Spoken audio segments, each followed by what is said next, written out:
कुछ राजनीतिक दलों के पैरों तले अजीत पवार के पार्टी छोड़ने की अटकलों के बीच संजय राउत का निशाना।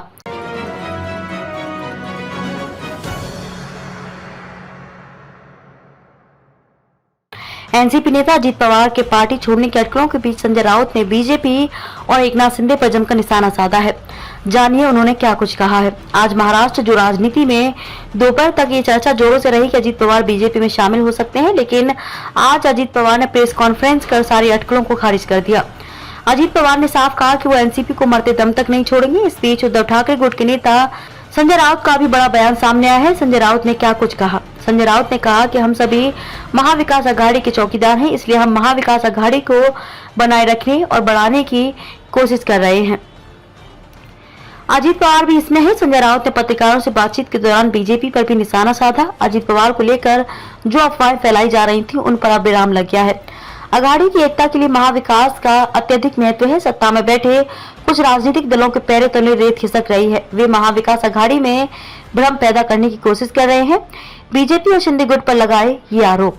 शिवसेना के मामले में भी यही हुआ है और एनसीपी और कांग्रेस के मामले में भी यही किया जा रहा है, लेकिन वे कितनी भी कोशिश कर ले महाविकास अघाड़ी को कोई सेंध नहीं लगा पाएगा। संजय राउत ने साफ कहा कि हम सभी महाविकास अघाड़ी के चौकीदार हैं, इसलिए हम महाविकास अघाड़ी को बनाए रखने और बढ़ाने की कोशिश कर रहे हैं। अजीत पवार भी है। बीजेपी हर दिन हमारे खिलाफ साजिश रच रही है और हम उस साजिश को नाकाम करने के लिए काम कर रहे हैं।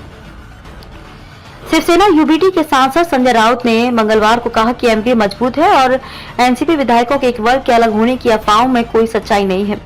राउत ने कहा कि एनसीपी शरद पवार के नाम से बंधी हुई है और आरोप लगाया कि यह बीजेपी थी जो भ्रम पैदा करने के लिए अफवाहें फैला रही थी। संजय राउत ने कहा कि एमपीए के तीनों घटक दलों का गठबंधन मजबूत है, बीजेपी से डरती है, उनके पैरों के नीचे रेत खिसक रही है। उनकी साजिश 2024 तक इस गठबंधन को नष्ट करने की है।